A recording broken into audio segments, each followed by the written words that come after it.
Diyos na nasa langit, Yahweh Shaddai, Ikaw ang Diyos na lumikha ng aming buhay.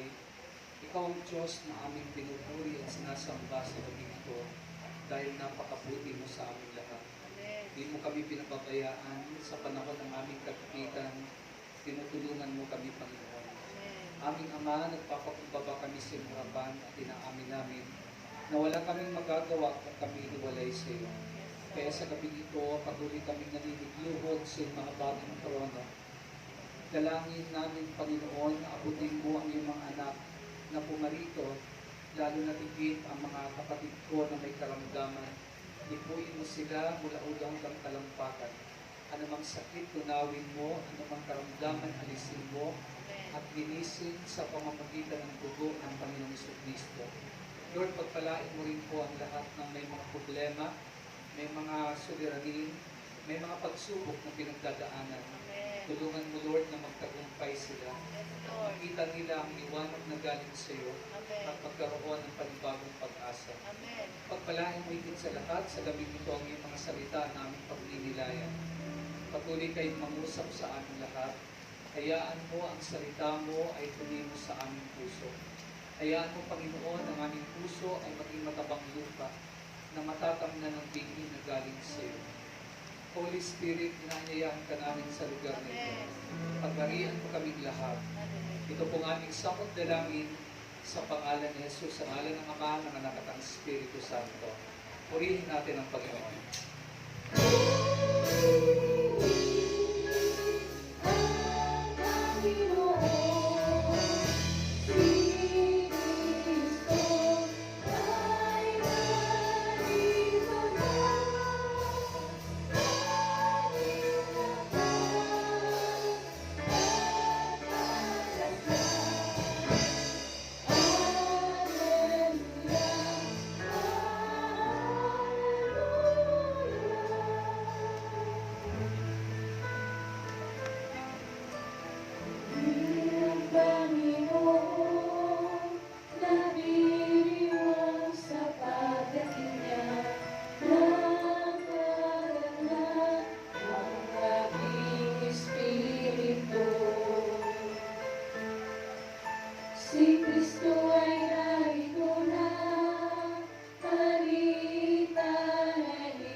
Kabanata 16, talatang 15 hanggang talatang 21. From the book of Judges, chapter 16, verses 15 up to verse 21. Kaya't sinabi sa kanya ni Delilah, ang sabi mo, mahal mo ako. Hindi pala totoo. 3 beses mo na akong niloloko. Bakit ayaw mong sabihin sa akin ang liin ng iyong lakas? Araw-araw ay yun ang inuulit-ulit niya kay Samson hanggang sa mainis ito. Kaya sinabi niyang totoo, alam mo, mula sa pagkabata, inilaan na ako sa Diyos bilang isang Nazareo. Ni minsan hindi pa nasasayaran ng panggupit ang aking buhok. Hihina ako tulad ng karaniwang tao kapag naputol ito. Namatid ni Delilah na nagsasabi na ng totoo si Samson. Kaya pinatawag niya mga haring Pilisteo. Pinasabi niyang nagtapat na si Samson, kaya maaari na silang magbalik ng Sorek. Nagbalik na roon ang mga pinuno, dala ang perang ibabayad kay Delilah. Si Samson naman ay pinatulog ni Delilah sa kanyang kandungan. Nang ito'y mahimbing na, tumawag siya ng isang tao at ginupit ang 7 kirintas ng buhok ni Samson. Nang mawala ng kanyang kakaibang lakas, ginising ni Delilah si Samson at kanyang sinabi, Samson, may dumarating ng mga Pilisteo. Nagtangkang bumangon si Samson sapagkat akala niya makakawala siya tulad ng David. Hindi pa niya namamalayang iniwan na siya ni Yahweh. Binihag siya ng mga Pilisteo at dinukit ang kanyang mga mata. Siya ay dinala nila sa Gaza, tinalian ng kanikalang tanso at pinagtrabaho sa isang gilingan sa loob ng bilangguan. Mga kapatid, ito po ang mga salita ng Panginoon. Salamat sa Diyos. Palapakan natin ang Panginoon. Nakakaupo na tayo, brothers and sisters. Maulan na gabi sa inyong lahat. Malamig na gabi Maulan na sa biyaya. Ngayong gabi mga kapatid, ang ating pong binasa ay isa sa mga famous na true story sa Bible tungkol po sa life ni Samson. At we can find lessons from the life of Samson. Meron tayo mga magagandang aral na makikita sa buhay ni Samson. Itong true to life story ni Samson ay nagpo-portray na kung saan pinapakita dito yung tinatawag na power without character is misleading. No? Talent without proper management is useless. And ability without humility is destructive. Ito yung pinoportray dito sa life ni Samson, na kahit malakas ka, kung wala kang tamang asal, maliligaw ka. Kahit may power ka, kung ikaw ay walang character, mamimislead ka. So, at kahit na may talento ka, kung wala kang tamang paghawak o pamamahala ng talent na yan, walang saysay yan. At kahit may abilidad ka, kung wala kang kababaang loob, mapapahawak. Ito yung mga pinoportray dito sa life ni Samson. Ulitin ko mga kapatid, no? Power without character is misleading. No? Talent without proper management is useless. And ability without humility is destructive. No? Kahit kapag maabilidad, kung mataas ang kalooban mo, isang araw mapapahawak ka. Kahit talentado ka pa, kahit may talent ka, punong-puno ka ng talent, kung walang tamang paghandle ng talent, walang saysayan. Kahit malakas ka pa, kahit may power ka pa, kung wala kang character, wala kang tamang asal, it is misleading. Mga kapatid, ngayong gabi, ang topic ko pinamagatan kong don't waste your potential. Don't waste your potential. Ito po yung ating paksa na pag-aaralan sa buhay ni Samson. Unahin natin yung word na potential. Ano ang meaning ng word na potential? Sa dictionary, tinignan ko sabi dito, potential means having or showing the capacity to become or develop into something in the future. No, kapag ikaw daw ay may potential, ito daw yung kakayanan na nasa iyo Ito yung mapapakinabangan mo sa hinaharap. Ito yung nakikita sa buhay mo na talento. Ito yung power, ito yung talent, ito yung ability na nabanggit ko kanina. Yan yung potential, mga kapatid. Okay? At alam niyo ba na lahat ng tao ay may potential? Lahat ng tao ay mayroong talent. Amen. Lahat ng tao ay may ability. Lahat ng tao ay may power. Amen? Lahat ng tao ay may potential dahil lahat ng nilikha ng Diyos ay may pakinabang. Walang nilikha ang Diyos na walang potential. Kahit yung bato na tinatapak-tapakan natin araw-araw, may potential yan. Kaya mayroong gusali, kaya may mga tulay dahil sa batong inaapakan mo. May potential. Walang nilikha ang Diyos na walang potential. Amen? Ikaw pa kaya? You have been created in the image and likeness of God. Nilikha ka na kawangis ng Diyos, kaya may potential ka. Amen? Kaya lang nakakalungkot, mga kapatid, maraming nasasayang na potential. Don't waste your potential. Amen? Now, naalala ko po yung isang libro na Dream Releasers ang title. Ang author ay si Wayne Cordero. Sabi niya, ang pinakamayaman na lugar sa mundo ay hindi yung diamond mines ng South Africa. Hindi yung uranium mines ng Russia. Hindi yung gold mines ng Ecuador. Hindi yung oil fields ng Saudi Arabia. Alam niyo daw, ang pinakamayamang lugar sa lupa kung nasaan, malapit lang sa bahay mo, sa sementeryo. Bakit? Sapagkat sa ilalim ng sementeryo, sabi ni Wayne Cordero, andoon yung maraming kanta na hindi nakanta. Andoon yung maraming tula na hindi natula. Beyond, sabi niya, beneath those rectangular pieces are countless of unsung melodies and unwritten poems. The grassy plots overflow with brilliant ideas. Ang ating mga burial grounds ay punong-puno ng unattained success at unrealized dreams.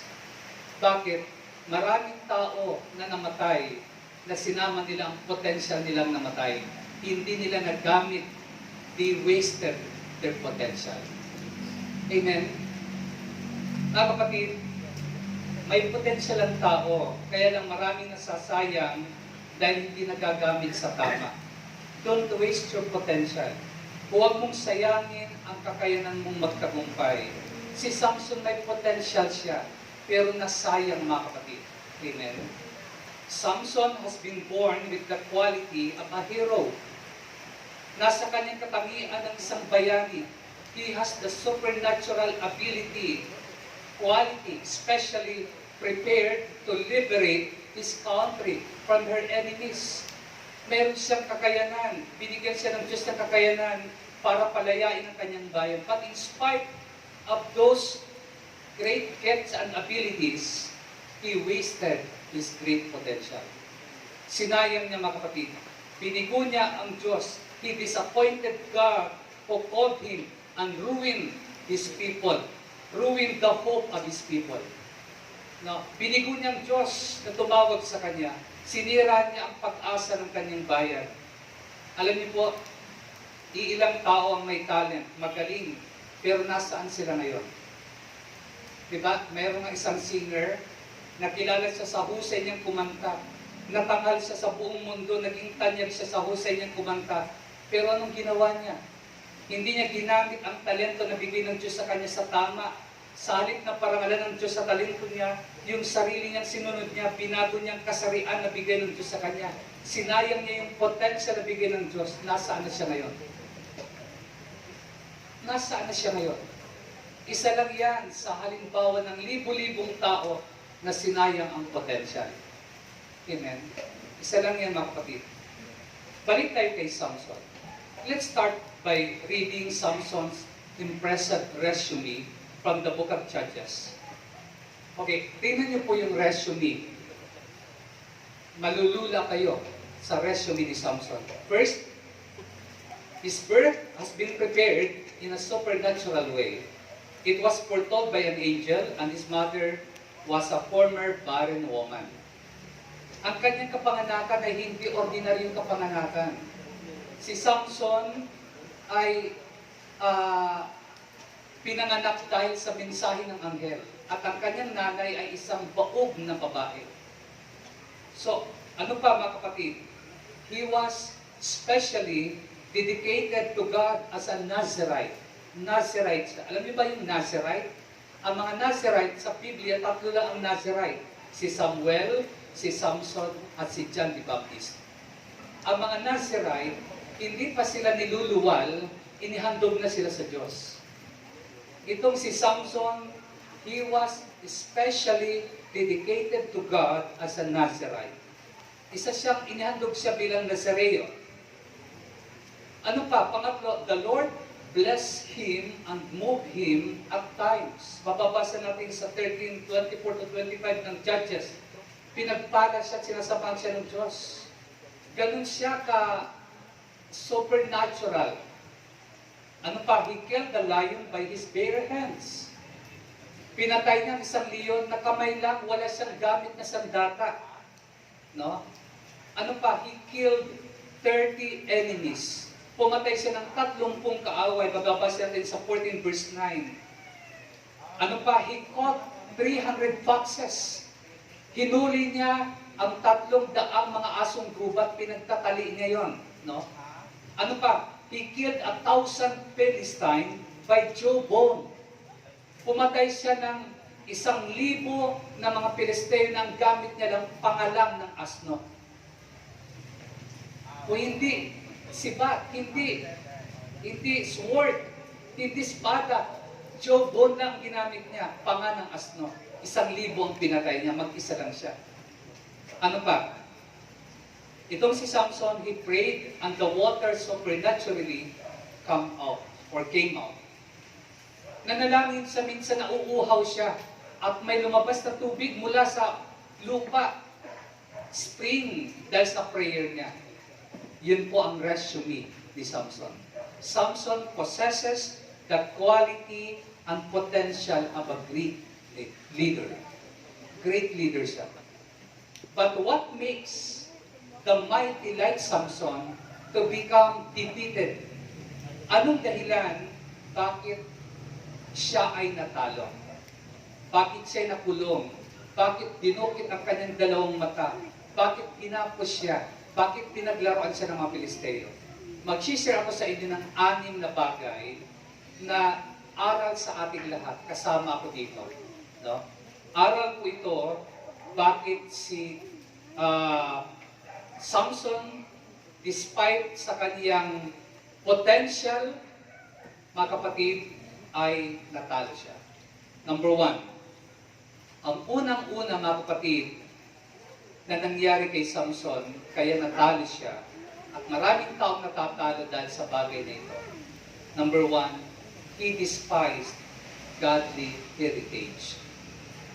He despised godly heritage. Anong ibig sabihin ng he despised godly heritage? Alam niyo po, si Samson galing siya sa makadiyos na pamilya. Galing siya sa makadiyos na angkan. Pero anong ginawa niya? Hinamak niya ang makadiyos niyang pinanggalingan. Yung kanyang godly heritage ay kanyang tinalikuran. Dinispise niya, hinamak niya mga kapatid. Mababasa natin sa Judges 13:2 hanggang 13:5. Pakinggan niyo. There was a man from Zorah named Manoah. Manoah was from the family of Dan. His wife was not able to have children. The messenger of the Lord appeared to her and said, "You've never been able to have a child, but now you will become pregnant and have a son. Now you must be careful. Don't drink any wine or liquor or eat any unclean food.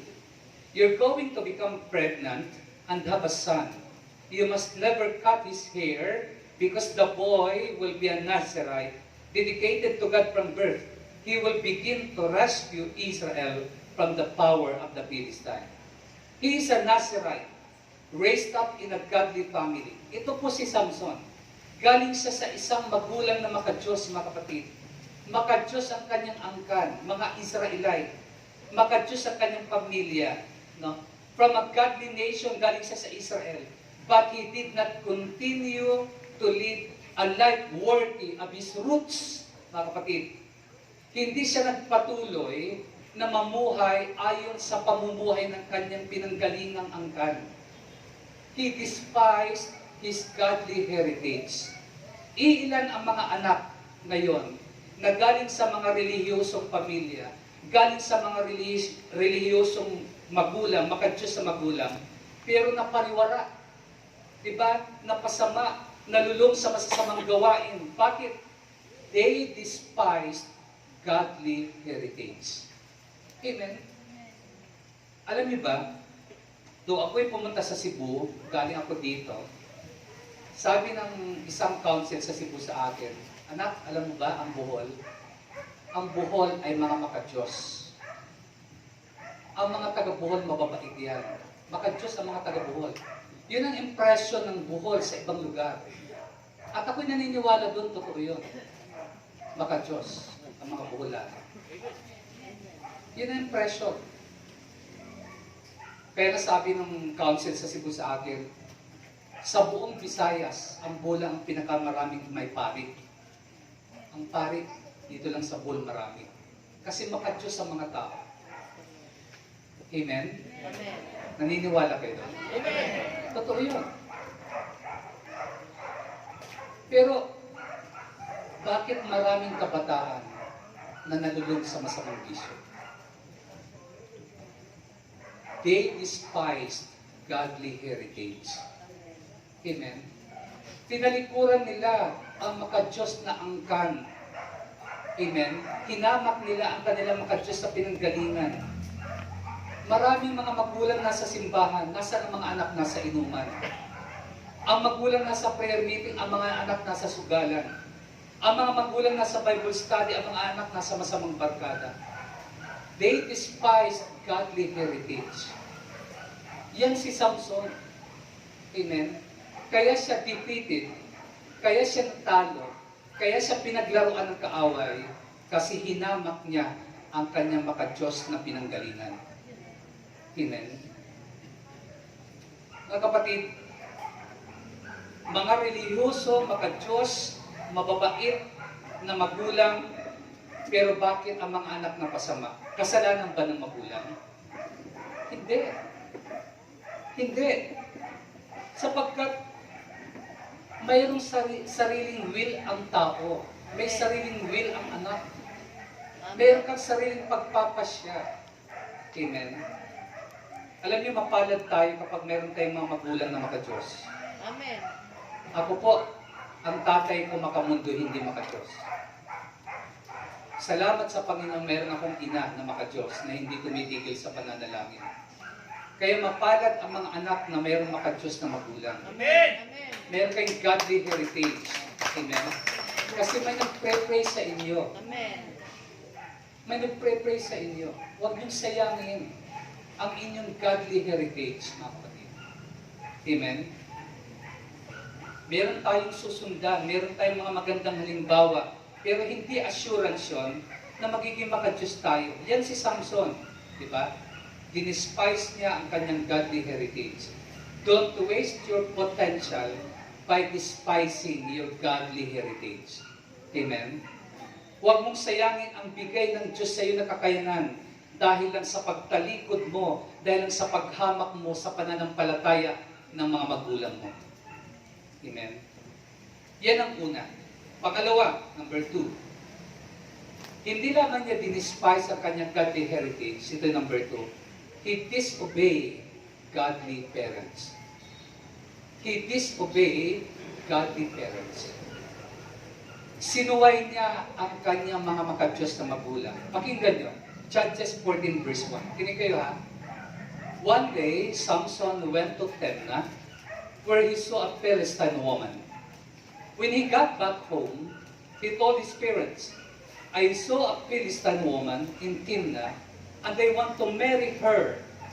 Get her for me. His parents answered, there are a lot of women in our clan, and even more in the rest of Israel. Those Philistines are pagans. Why would you want to marry one of their women? Alam niyo po, ito ang sagot ni Samson. She looks good to me. Samson answered. Sabi naman magulang niya, makadyo sa magulang, sabi niya, marami naman dyan sa angkan natin. Marami naman mga Israelite. Bakit pa sa pagano ka pipili? Amen? Maraming ganyan. May advice sa magulang. Marami naman dyan matitino. Bakit pa sa unbeliever ka kukuha? Marami dyan may relasyon sa Diyos, kakilala sa Panginoon. Bakit sa unbeliever ka pa kukuha? Ang sagot ng iba, brother, mommy, daddy, wala nang liligaw sa aking believer eh. The unbeliever na lang. Alam niyo, naalala ko yung libro ni Ed Lapis, sabi niya, it's better to be unmarried than to marry an unsuitable partner. It's better to be unmarried than to marry an unsuitable partner. Mas mabuti pa yung wala kang asawa kaysa mag-aasawa ka na magiging sakit ng ulo mo. Amen? Nakikinig kayo? Anong sabi ng nanay at tatay ni Samson? Anak naman, bakit sa Pilisteo ka pa pipili? Unbeliever yan, mga pagans yan. Amen? Alam nyo, ang katwiran ng iba, no? Ang katwiran ng iba, sasabihin nila, magbabago din yan. Magbabago din yan. Pag naging asawa ko na yan, madadala ko rin yan. Sino may sabi sa'yo? Bakit ikaw madala? Amen? Bakit yung unbeliever pa? Nakilala mo lang sa Facebook, sasabihin mo, mahal mo na.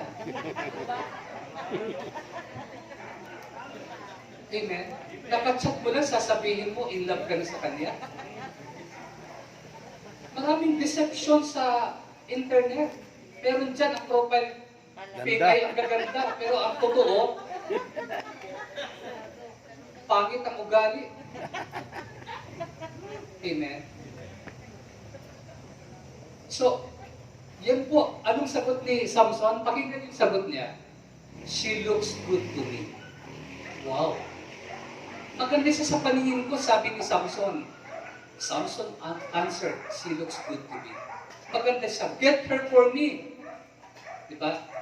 He that in the choice of a wife is guided only by his eyes will soon find a Philistine woman in his arm. Ang paghahanap ng asawa ay hindi mata ang ginagamit lang. Amen? Hindi lang mata ang ginagamit sa paghahanap ng asawa. Huwag mong sabihin, he looks good to me. She looks good to me. Amen? Mga kapatid, dahil ang ating nakikita ay pwedeng madaya. Amen. Amen? Ang ating paningin ay pwedeng madaya. Anong sabi ng Proverbs 31:30? Pakinggan niyo. Charm is deceptive and beauty is fleeting, but a woman who fears the Lord is to be praised. Amen. Sa Tagalog, mandaraya at mapang-akit at kumukupas ang ganda, ngunit ang babaeng gumagalang at sumusunod kay Yahweh ay pararangalan. Amen. Hindi ang batayan ang ganda. Ang batayan dapat sa pagpili, may takot ba sa Diyos ang taong ito? May relasyon ba sa Diyos? Mahal ba niya ang Diyos? Si Jesus bang Lord niya? Kasi maraming Lord. May landlord, may drug Lord. Pero sino bang Lord dito? Si Jesus ba? Amen. Mga kapatid, Proverbs 31:30, mandaraya ang pang-akit at kumukupas ang ganda, ngunit ang babaeng gumagalang at sumusunod kay Yahweh ay pararangalan. Amen. Bakit kinain ni Eva yung bunga ng punong kahoy na pinagbabawal sa kanya? Alam niyo yung isang dahilan bakit na kinain? Maganda sa kanyang paningin. Maganda sa kanyang paningin. Amen? Hindi lahat na maganda sa paningin ay maganda tanggapin. Amen. Nakikinig kayo? Amen. Hindi lahat na maganda sa paningin ay maganda tanggapin. Bakit? Sabi ng 2 Corinthians 11:14, Satan appears like an angel of light. Akala mo ba si Satanas pupunta sa'yo na may sungay? At may buntot? At luwa yung dila na mahaba? Pupunta si Satanas sa'yo nakatupis at sexy. Hindi, may sungay. Amen? He appears like an angel of light, sabi ng Bible, 2 Corinthians 11:14, basahin niyo. He masquerades like an angel of light. Amen? Kaya hindi ang paningin ang basihan natin. Mahihirapan ka pag paningin ang basihan mo sa pag-aasawa. Amen? Hindi ko sasabing masama ang mag-asawa ng maganda. Hindi ko sasabing humanap ka ng pangit o pang lumigaya kang tunay. Hindi rin yun. Amen? Ang ibig sabihin dito, maganda yung kalooban. Kung magandang labas, mas magandang kalooban. Aba, maganda yun. Tapat na. Amen? Sana all. Sana all. So mga kapatid, yan po ang he disobey godly parents. Yung parents niya, sinuway niya, maka-Diyos ang kanyang mga magulang, pero sinuway niya. Dahil sa kanyang paningin lang. Dahil sa kanyang nakikita lang, mga kapatid. Amen? Alam niyo, sabi ng 2 Corinthians 6:14, makinig kayo. Do not be equally yoked together with unbelievers. For what fellowship does righteousness have with lawlessness? And what partnership does light have with darkness? Huwag kayong makikipag-isa sa mga di sumasampalataya. Maaari bang magsama ang katuwiran at ang kalikuan? O kaya'y ang liwanag at kadiliman? Amen? Do not be equally yoked. Alam niyo yung word na yoke? Sa Israel, pag sinasabing yoke, pinag-iisa ang dalawang hayop. Nung banggitin nitong yoke na ito, ibig sabihin, ito yung pag-aasawa. Kasi pag nag-aasawa ang tao, hindi, they are no longer two, but they are one. Nagiging isa na sila. Kaya sinasabi dito, huwag kang mag-aasawa ng hindi mananampalataya. Amen? Magalit na kayo sa akin. Pero yan ang sabi ng Bible. Amen. Yan ang sabi ng Biblia. Amen? Dapat mananampalataya. Okay, ito paano brother? Naliligaw pa lang naman. Huwag ka muna magpapakasal hanggat walang relasyon yan sa Diyos. Amen. Amen. Amen? Kasi baka nag-a-attend lang yan dahil sa iyo eh. Pero pag nakuha ka na niya, wala na. Amen? Alam niyo po, mga kapatid, hindi natin pwedeng sabihin katwir na pag nagsama kami, madadala ko naman yan. Ang dami ko nang narinig na ganyan. Amen? Siyempre, pag naliligaw sa iyo, iba pa yan ang ipapakita. Amen? Halimbawa, naliligaw sa iyo, believer ka, sasabihin na naliligaw sa iyo. Naninigarilyo, sabihin mo, ayoko na naninigarilyo. Okay, para sa iyo. Para sa iyo. Pero pag nag-asawa na kayo, ibang storya na yan. Ha, di ba sabi ko maninigarilyo? Pakialam mo, gusto ko sunugin ko mukha mo. Allah. Amen? At ano yun? Pag naliligaw sa iyo, yung dalaga na nililigawan mo, mahinhin pa yan. Kasi nililigawan mo pa lang yun eh.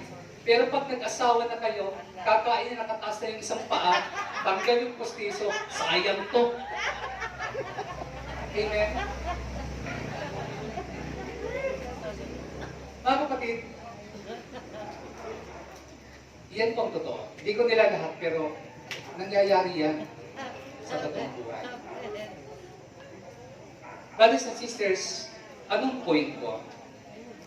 Meron po kasabihan, better be angry with the enemy than to be in love with them.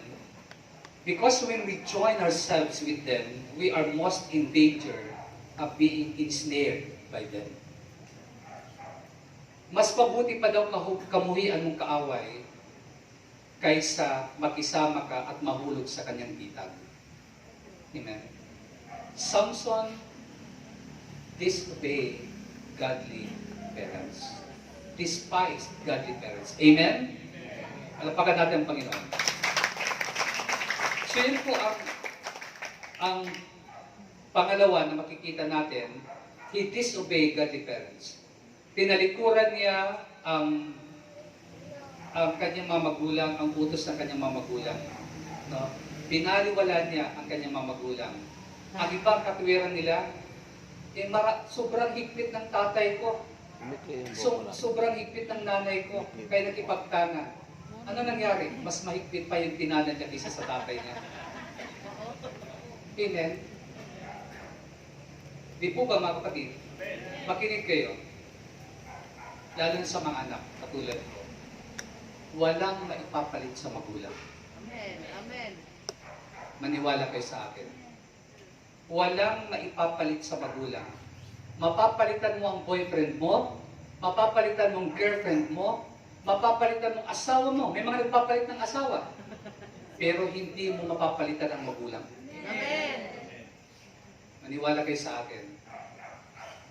May batas na pwedeng ipawalang bisa ang kasal, ang mag-asawa. Pero walang batas sa mundo na pwedeng ipawalang bisa ang pagiging magulang.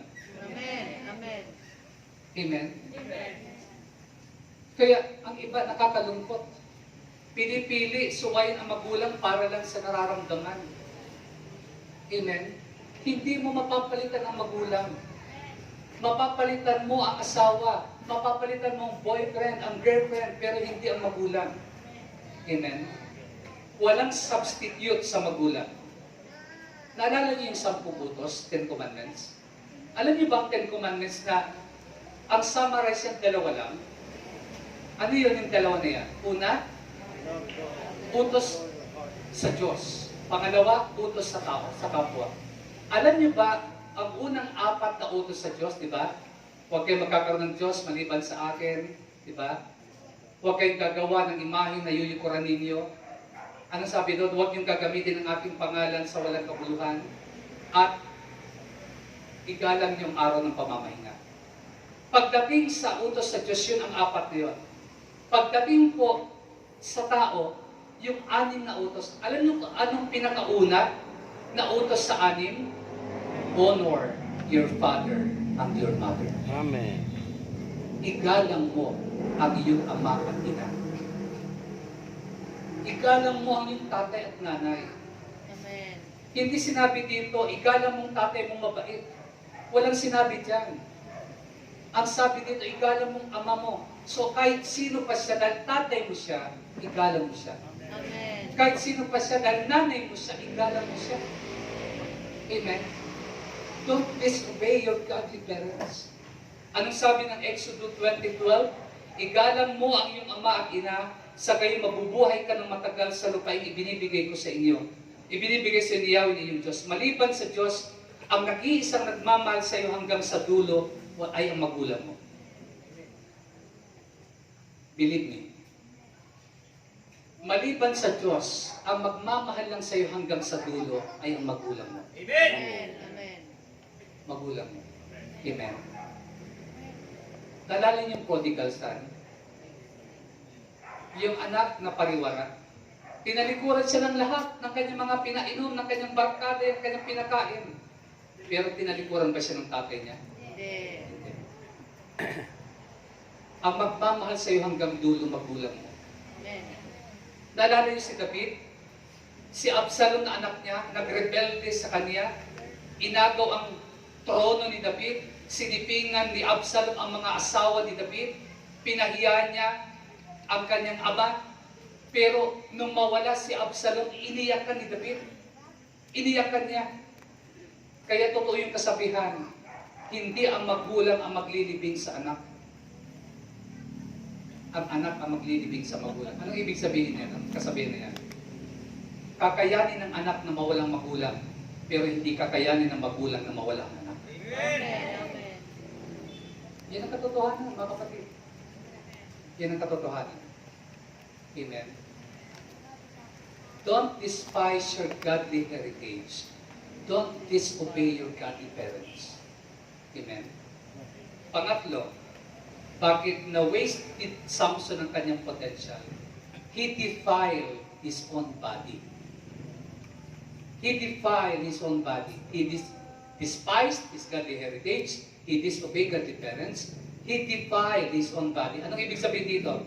Dinungisan niya ang katawan niya.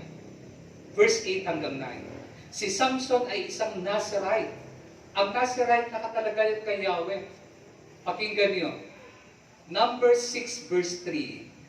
Nazirite must never drink wine, liquor, vinegar, made from wine or liquor, or any kind of grape juice. And they must not eat fresh grapes. Ang mga Nazirite daw, ang consecration sa kanila, hindi sila pwedeng uminom ng alak. Hindi sila pwedeng kumain ng ubas. Amen? At ito pa, verse 5 ng number 6. Numbers 6 verse 5. As long as they are under the Nazirite vow, no razor may touch their heads. During the entire time that they are dedicated to the Lord as Nazirites, they will be holy. They must let their hair grow long. Ito mga Nazirite, hindi ito pwedeng pagupitan. Okay? Hindi sila pwedeng pagupitan ang mga Nazirite. Mga lalaki ito, mga kapatid, ng mga babae. Mahahabang hope nila. Amen? Hindi sila uminom ng alak. Verse 6. Ito pa isang vow ng Nazirite. While they are dedicated to God as Nazirites, they must never go near a dead body. Hindi sila pwedeng lumapit sa isang patay na hayop o patay na tao. Kahit pa yung tatay, nanay mong namatay, pag Nazirite ka, di ka pwedeng lumapit. Pero alam niyo po ba, lahat ng ito violate ni Samson. Nakipag-party siya, nakipag-inuman siya, Nazirite siya. Lumapit siya sa isang leon na patay. Hinawakan niya, kinain pa niya yung honey na nandun sa buto ng patay na leon. Mga kapatid. Tinalikuran niya at pinagupit niya ang kanyang buhok. Inutos, tinuro niya kay Delilah. Why Delilah? Tinuro niya kay Delilah ang sekreto niya ng kanyang buhok, ang kanyang lakas na galing sa kanyang buhok. Lahat ng vow ng Nazirite, tinalikuran niya. He defiled his own body. Yung kanyang katawan ay dinungisan niya. Kasi ang mga Nazirite, nakadedicate yan kay Lord. Nakaalay yan sa Diyos. Di dapat dungisan ang kanilang katawan. Amen? Pakinggan niyo, Judges 14 verse 8. Later, Samson returned to Timnah for the wedding, and when he came near the place where the lion had attacked, he left the road to see what was left of the lion. He was surprised to see that the bees, yung mga pulpyutan, were living in the lion's skeleton, and that they had made some honey. Namahay ang mga pulot, ang mga bees doon sa buto ng lion at kinuha niya, kinain niya. Patay yun, mga kapatid. Hindi yan dapat niyang lapitan. He defiled himself just to enjoy a little honey in the carcass of a lion. Maraming tao dinudungisan ng katawan dahil lang sa panandaliang kaligayahan. They defile their own body. Anong sabi ng 1 Corinthians 3:16? Don't you know that you yourselves are God's temple and God's Spirit dwells in your midst? If anyone destroy God's temple, God will destroy that person. For God's temple is sacred and you together are that temple. Kayo'y templo ng Diyos. Naninirahan sa inyong kanyang spirito, sabi ng 1 Corinthians 3:16. Ang katawan mo ay templo ng Diyos dahil dyan naninira ng Espiritu Santo. Huwag mong dungisan dahil lang sa pita ng laman. Huwag mong sirain ang katawan na yan na pinahiram ng Diyos sa'yo dahil sa bisyo mo. Huwag mong sirain ang katawan na yan na pinahiram ng Diyos sa'yo. Di ba pag nangihiram ka ng isang bagay, iniingatan mo dahil hindi iyo yun? Amen. Ang katawan mo, hiram mo sa Diyos. Amen. Kanya yan.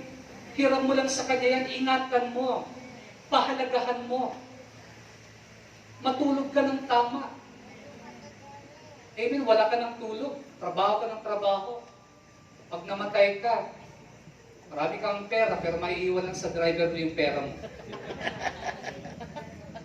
Amen.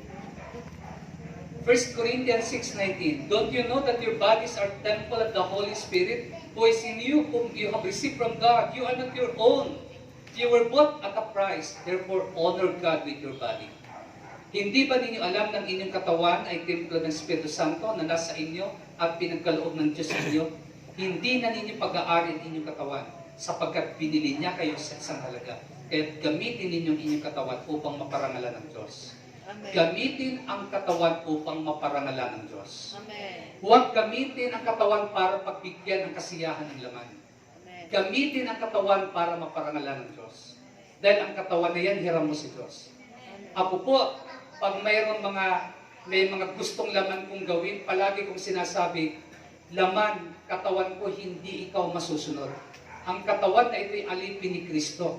Hindi ako alipin ng katawan ko. Amen. Amen? Kapatid, ang katawan mo hiram sa Diyos. Siyang may-ari niya. Don't defile your own body. Amen. Ang honey dyan na kinuha ay temptation. Ang carcass dyan yung kasalanan. Don't waste your potential by defiling your body.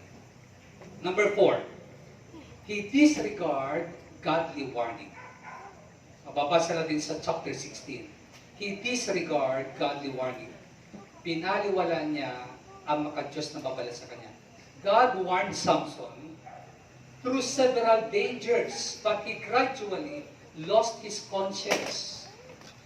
Ilang beses si Samson nakaligtas sa panganib. Ilang beses si Samson iniligtas ng Diyos. Babalayin sa kanya, pero pinagwalang bahala niya. Unti-unti siya nagiging manhid hanggang isang araw, nasa piling na siya, nasa kandungan na siya ng kanyang kaaway, wala siyang kamalay-malay.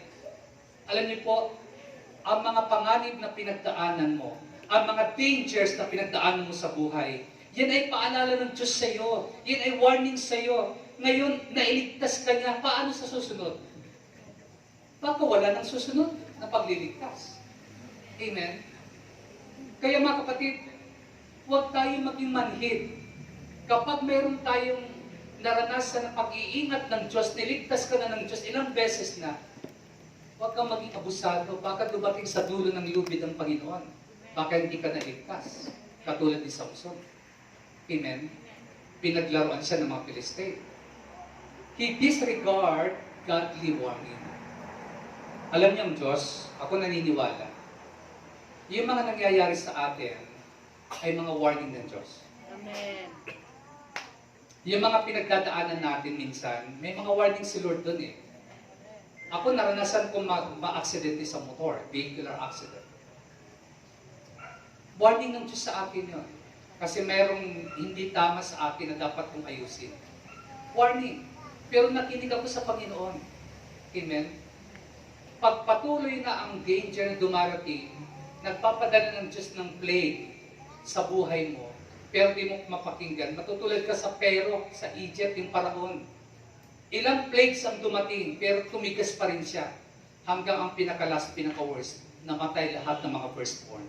Ang kanyang panganay na anak namatay. Amen? Don't ignore godly warning. Amen? Don't disregard godly warning.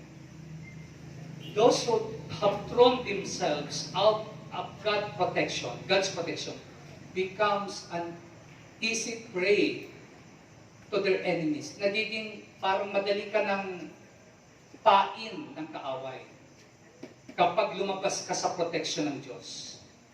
If you sleep in the lap of your lust, you shall certainly awake in the hands of the enemy. Kapag natulog ka sa kandungan ng iyong laman, magigising ka, nasa piling ka na ng kaaway. Amen. Maraming nakasumpong sa gawain ito, pero pinagbigyan nila ang hilig ng laman. Nasaan sila ngayon? Backslide. Amen.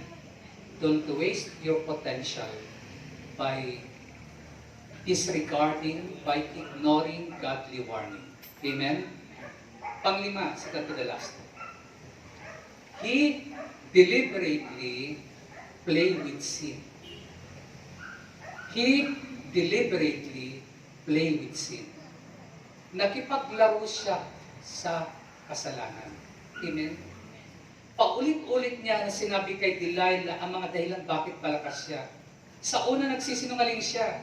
Pag ginapos siya ng yantok, natatanggal niya. Lubid na di pa ginagamit, natatanggal niya.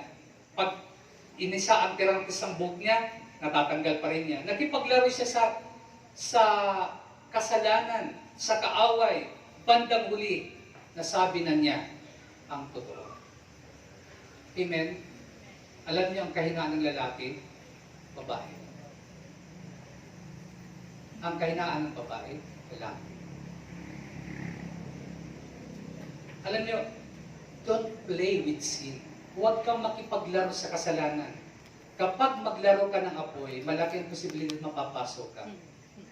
Kapag maglaro ka ng kutsilyo, malaking posibilidad matutusok ka, masusugatan ka. Kapag naglaro ka ng iring o pusa, malaking posibilidad makakalmot ka. Kapag naglaro ka ng kasalanan, magugulat ka sa araw, alipin ka na ng kasalanan. Amen? Don't play with sin. Amen? Marami dyan, unang-una, tayo-tayo lang ng kunti, barya-barya lang. Ngayon, ano nang tinataya? Bahay niya, tinataya na. Ang iba nga, kaluluwa pa, tinataya. Diba? Ang iba, patingin-tingin lang muna ng mga nakabikini, naka-two-piece. Ngayon, nasa porn sites na. Don't play with sin. Amen. Huwag kang maglaro sa kasalanan. Kasi ang kasalanan hindi makikipaglaro sa iyo. Amen? Siserisuhin ka niyan. Sa una, laro-laro lang yan. Di ba? Di ba nung umpisa, ang nilalaro nila, Candy Crush. Napunta na kayo sa ML, wala nang tulugan. Amen? Di po ba, mga kapatid? Ang una, palaro-laro lang, pero ano nangyari? Amen? Mga kapatid, tanda po natin, itong dahilan bakit si Samson natalo. He deliberately, pag sabing deliberate, pusa niya na nakipaglaro sa kasalanan. Ginusto niya na makipaglaro. Akala niya matatalo niya. Pero ang totoo, siyang tinalo. Amen? Amen. Mga kapatid, alam niyo, naalala ko, mayroon pong isang tatay na ito'y lesson na huwag maglalaro ng kasalanan. May tatay na kausap niya mga kaibigan niya, tapos kumati yung kanyang likod, pumasok sa kwarto, naganap siya ng pangkamot, nakita niya yung revolver niya, kinamot niya. Naputok yung gatilyo. Nabaril yung likod niya. Meron din, totoo nangyari ito, dalawang bata, magkapatid, naglalaro ng baril ng kanyang tatay, nakita nila sa aparador, nabaril yung kapatid, namatay. Don't play with sin. Amen? Many have lost the presence of God and are not aware of it. But when God had departed, we cannot do as at other times. Amen? Don't waste your potential by playing with sin. At ang last, mga kapatid, he deprived himself of his divine blessings. He deprived himself of his divine blessings. Verse 21 to 25. Binawian niya ang sarili niya ng mga makalangit na pagpapala. Si Samson may divine blessings siya, pero diniprive niya ang kanyang sarili, pinagkaitan niya, binawian niyang sarili niya ng mga divine blessings. 5 things he lost. Pakinggan niyo. 5 bagay na nawala kay Samson. He lost his hair, he lost his eyes, he lost his freedom, he lost his usefulness, and he lost his testimony. Amen? Kasi diniprive niya yung divine blessings. Nawala ang kanyang buhok, nawala ang kanyang mata, nawala ang kanyang kalayaan, nawala ang kanyang pakinabang, nawala ang kanyang patutuo. Amen? Kapag binawian mong sarili mo ng mga makalangit na pagpapala, maraming mawawala sa iyo. Amen? Pera mo, ari-arian mo, trabaho mo, kaibigan mo, pati pamilya mo mawawala sa araw. Amen? Ang ginagamit dito ng kaaway, cutting, blinding, grinding. They cut his hair, they blind his eyes, they force him to grind in the mill. Laughing, they laugh at him. Mga kapatid, ang gusto ng demonyo, i-cut yung relationship natin sa Diyos. Katulad ng pagputol ng buhok kay Samson. Ang gusto ng demonyo, i-blind tayo spiritually. Katulad ng pagdukit ng mga Pilisteo sa mata ni Samson. Ang gusto ng demonyo, pagtawanan tayo, katulad ng ginawa ng mga Pilisteo na pinagtatawanan si Samson. Ang gusto ng demonyo ay gumiling tayo, magtrabaho tayo sa kilingan. At yan ang gusto ng demonyo, na magtrabaho tayo sa ating kasalanan. Mga kapatid, ito yung thoughts to ponder bago ko magtapos. Yung ating isip-isipin, i-ponder natin. Samson conquer others, but he cannot conquer himself. Natalo niya ang marami, pero hindi niya natalo ang sarili niya. He set Philistine fields on fire, but he could not control the fire of his own lust. Napagliyab niya ng apoy ang mga field ng mga Pilisteo, pero yung kaniyang apoy sa laman, hindi niya nasugpo. He killed the lion, but would not put to death the passion of his flesh. Napatay niyang leon, pero hindi niya napatay ang sarili niyang desire, yung pitang laman. Amen. He could easily break the bonds, but the shackle of sin gradually grows stronger on his soul. Madali niyang napatid ang mga gapos sa kanya, pero ang kasalanan, ang gapos sa kasalanan, hindi niya natanggal. Amen. At ito ang pag-uli. He was remembered for what he destroyed, not for what he built up. Naalala siya kung anong winasak niya, pero hindi siya naalala sa kanyang tinayo. Di ba? Nawasak yung building na nandoon si Samson, pero kasama siyang namatay. So mga kapatid, don't waste your potential. Huwag niyong sayangin ang kakayanan na binigay ng Diyos sa inyo. Amen. Tatandaan niyo yan. Lahat tayo may potential. Kahit may potential ka, mga kapatid, power without character is misleading. Talent without proper management is useless. Ability without humility is destructive. Tumayo tayo lahat, mga kapatid.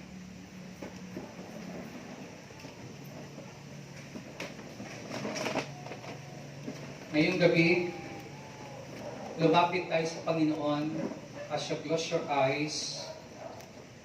Lumapit tayo sa Diyos, Diyos na nagbigay sa atin ng talento, Diyos na nagbigay sa atin ng potential. Huwag nating sayangin ang binigay ng Panginoon sa atin. Maraming magagandang plano sa Lord sa buhay natin. Amen. Marami siyang gustong gawin sa atin. Huwag nating hayaan na nakaawi ito ng demonyo. Ako naniniwala ako, may maganda kang future. May maganda kang kinabukasan. Dahil sinabi yan ng Bible. Nasisira lang ang plano ng Diyos kung ikaw mismo ay sumusuway. Hallelujah. Panginoon, likhain mo sa amin ang isang pusong dalisay. Create us a pure heart, Lord. Hallelujah.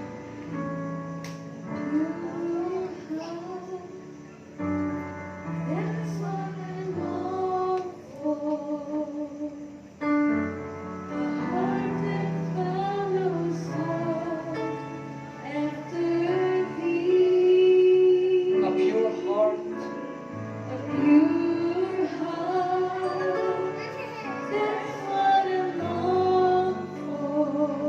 A heart that follows. A heart that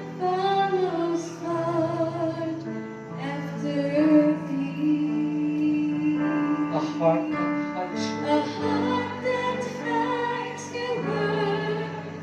So that sin will not know me, a heart that's undivided, that one who rules